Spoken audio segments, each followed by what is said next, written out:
ابو سفیان رضی اللہ عنہ کی بیوی ہند ایسی عورت تھی جس کے متعلق سوچا نہیں جا سکتا تھا کہ اسلام قبول کر لے گی۔ رسول کریم صلی اللہ علیہ وآلہ وسلم نے اس کے قتل کا حکم دے رکھا تھا اور وہ روپوش تھی۔ ابو سفیان رضی اللہ عنہ اسلام قبول کر چکے تھے۔ ہند کو جب پتا چلا کہ اکرمہ اور صفوان نے بھی اسلام قبول کر لیا ہے تو وہ سامنے آ گئی، یہ جانتے ہوئے کہ اسے قتل کر دیا جائے گا۔ وہ رسول اکرم صلی اللہ علیہ وآلہ وسلم کے پاس جا پہنچی۔ آپ صلی اللہ علیہ وآلہ وسلم نے اسے معاف کر دیا اور وہ مسلمان ہو گئی۔ مکہ کے ارد گرد دور اور نزدیک کچھ قبائل تھے، ان میں بعض بت پرست تھے اور بعض توہمات کے عقیدے بنائے ہوئے تھے۔ رسول کریم صلی اللہ علیہ وآلہ وسلم نے ان کی طرف پیغام بھیجے کہ وہ اللہ کا سچا دین قبول کر لیں۔ پیغام لے جانے والے فوجی تھے، لیکن آپ صلی اللہ علیہ وآلہ وسلم نے حکم دیا تھا کہ کسی پر تشدد نہ کیا جائے اور جنگی کارروائی سے گریز کیا جائے۔ مکہ کے جنوب میں تہامہ کا علاقہ تھا جہاں جنگجو قبائل بکھرے ہوئے تھے، ان کے متعلق خدشہ تھا کہ لڑنے پر اتر آئیں گے، اس لیے اس علاقے میں فوج کا ایک دستہ بھیجا گیا اور اس کی کمان خالد رضی اللہ عنہ کو دی گئی۔ تمام کا تمام دستہ گھڑ سوار تھا، اس میں بنو سلیم کے آدمی بھی تھے، مدینہ کے بھی تھے۔ خالد رضی اللہ عنہ کو مکہ سے تقریباً 50 میل دور ململیم کے مقام تک جانا تھا۔ خالد رضی اللہ عنہ اپنے سوار دستے کے ساتھ روانہ ہو گئے۔ ان کی منزل 50 میل دور تھی۔ بمشکل 15 میل دور گئے ہوں گے کہ ایک مشہور جنگجو قبیلے بنو جزیمہ کے آدمیوں نے خالد رضی اللہ عنہ کے دستے کا راستہ روک لیا۔ خالد رضی اللہ عنہ نے اپنے دستے کو لڑائی کی ترتیب میں کر لیا۔ بنو جزیمہ باقاعدہ لڑائی کے لیے نکل آئے۔ خالد رضی اللہ عنہ نے اعلان کیا کہ ہم لڑنے نہیں آئے، ہم دعوت دینے آئے ہیں کہ اسلام قبول کر لو۔ بنو جزیمہ کی طرف سے جواب آیا، ہم اسلام قبول کر چکے ہیں، ہم نماز پڑھتے ہیں۔ خالد رضی اللہ عنہ نے بلند آواز سے کہا، ہم دھوکہ کھانے نہیں آئے، اگر تم مسلمان ہو چکے ہو تو تلواریں اور برچیاں پھینک دو۔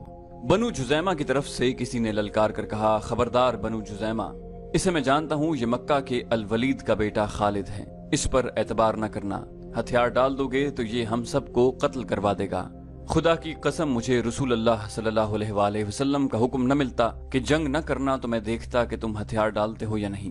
خالد رضی اللہ عنہ نے کہا، ہم دوست بن کر آئے ہیں، ہم تم پر اللہ کا دین زبردستی ٹھونسنے نہیں آئے، ہمیں دوست سمجھو اور ہمارے ساتھ آ جاؤ۔ اہل قریش کی کیا خبر ہے؟ بنو جزیمہ کی طرف سے آواز آئی، مکہ چل کر دیکھ لو۔ خالد رضی اللہ عنہ نے کہا، ابو سفیان، اکرمہ اور صفوان اسلام قبول کر چکے ہیں۔ بنو جزیمہ نے ہتھیار ڈال دیے۔ خالد رضی اللہ عنہ گھوڑے سے اتر کر آگے بڑھے اور بنو جزیمہ کے سردار سے گلے ملے۔ پورے قبیلے نے اسلام قبول کر لیا۔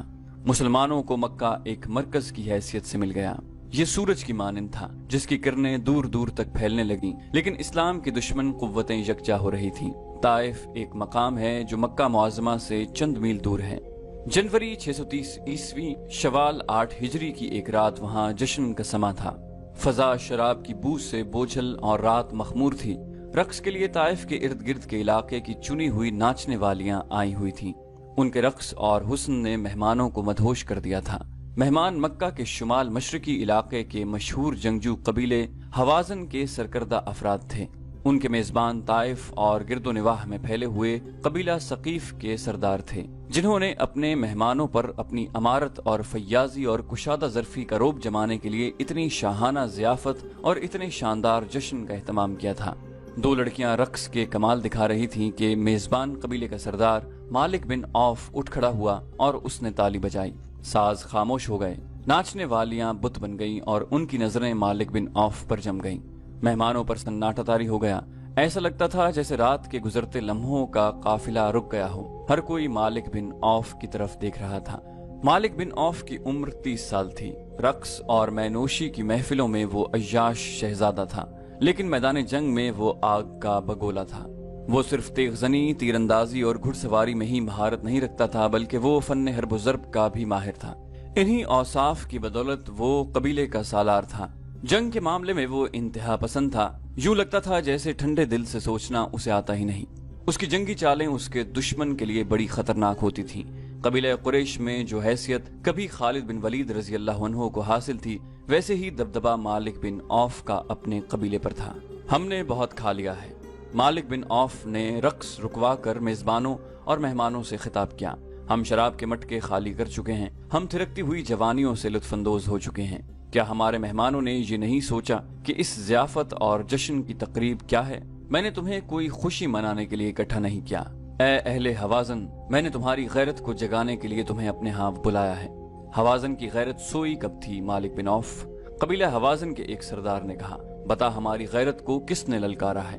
مسلمانوں نے۔ مالک بن عوف نے کہا، محمد نے۔ کیا تم محمد صلی اللہ علیہ وآلہ وسلم کو نہیں جانتے؟ کیا تم بھول گئے ہو اس محمد صلی اللہ علیہ وآلہ وسلم کو جو اپنے چند ایک ساتھیوں کے ساتھ مکہ سے بھاگ کر یثرب چلا گیا تھا؟ جانتے ہیں، 2-3 آوازیں اٹھی۔ اچھی طرح جانتے ہیں وہ اپنے آپ کو خدا کا نبی کہتا ہے۔ ایک اور آواز اٹھی، ہم اسے نبی نہیں مانتے۔ کوئی نبی ہوتا تو ہم میں سے ہوتا، جو اہل ثقیف ہیں، حوازن کے قبیلے سے ہوتا۔ مالک بن عوف نے کہا، وہ نبی ہے یا نہیں میں تمہیں یہ بتانا چاہتا ہوں کہ جس مکہ سے محمد صلی اللہ علیہ وآلہ وسلم چھوڑ کر گئے تھے اس مکہ کے اب وہ حاکم ہیں۔ مکہ میں ان کا حکم چلتا ہے اور ان کی جنگی طاقت بڑھتی جا رہی ہے۔ قبیلہ قریش ان کے آگے ہتھیار ڈال چکا ہے اور ان کے مذہب کو قبول کرتا چلا جا رہا ہے۔ ابو سفیان، اکرمہ اور صفوان جیسے جابر جنگجو محمد صلی اللہ علیہ وآلہ وسلم کا مذہب قبول کر چکے ہیں۔ خالد بن ولید رضی اللہ عنہ نے پہلے ہی یہ نیا مذہب قبول کر لیا تھا۔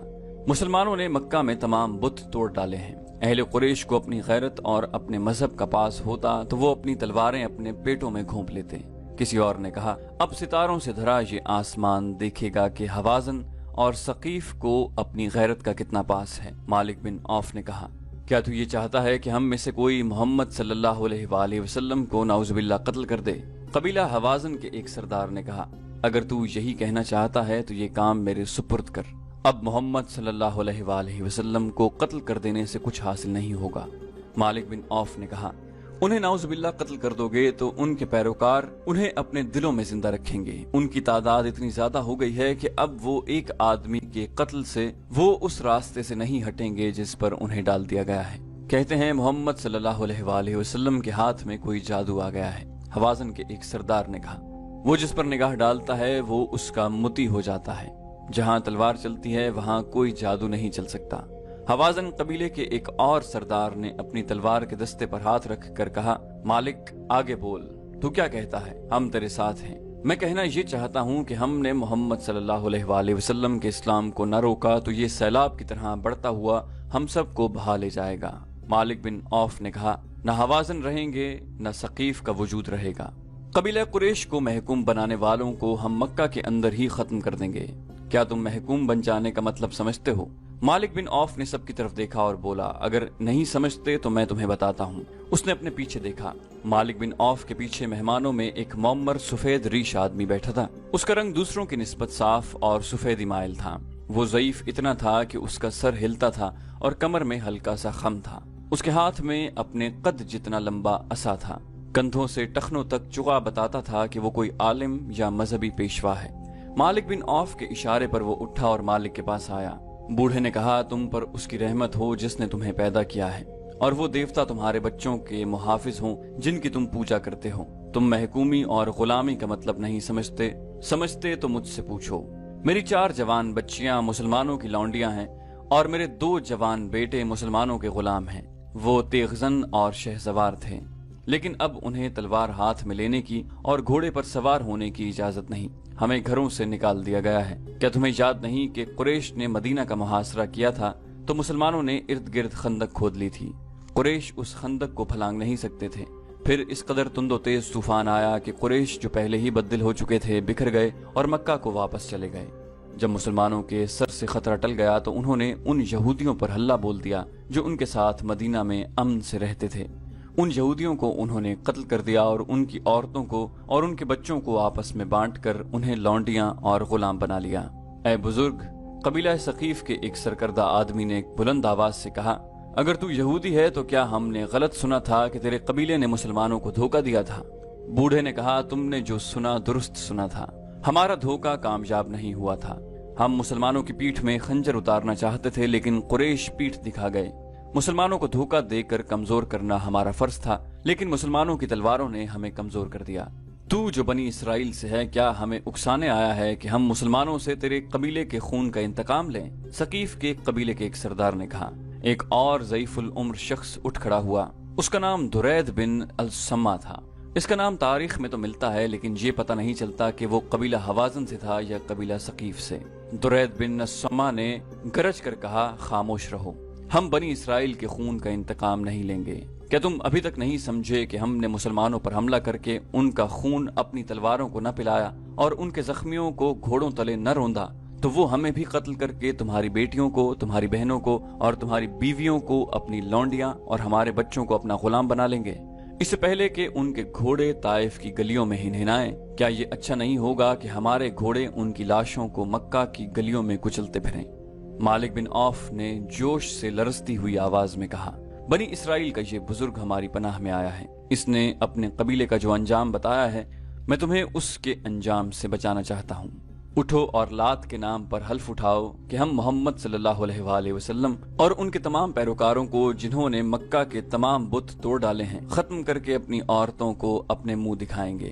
اس زمانے میں جب اسلام کی کرنیں مکہ سے پھیل رہی تھیں، عرب میں بت پرستی عام تھی، وہ خدا کو بھی مانتے تھے لیکن خدا تک رسائی حاصل کرنے کے لیے وہ بتوں کے آگے ہاتھ پھیلاتے تھے۔ ان کا عقیدہ تھا کہ بتوں کو راضی کیے بغیر خدا کو راضی نہیں کیا جا سکتا۔ بتوں کی خوشنودی کے لیے وہ کچھ رسمیں ادا کرتے تھے۔ طائف کے علاقے میں جس بت کو پوجا جاتا تھا اس کا نام لات تھا، جو انسانی یا حیوانی شکل کا نہیں تھا۔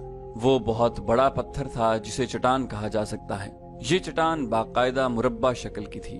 بعض مورخوں نے لکھا ہے کہ یہ مربع شکل کا قدری طور پر بنا ہوا چبوترا تھا جس پر شاید کسی زمانے میں کوئی بت رکھا گیا ہو، لیکن طلوع اسلام کے دور میں یہ صرف چبوترا تھا اور ارد گرد کے قبائل اسی کو پوجتے تھے۔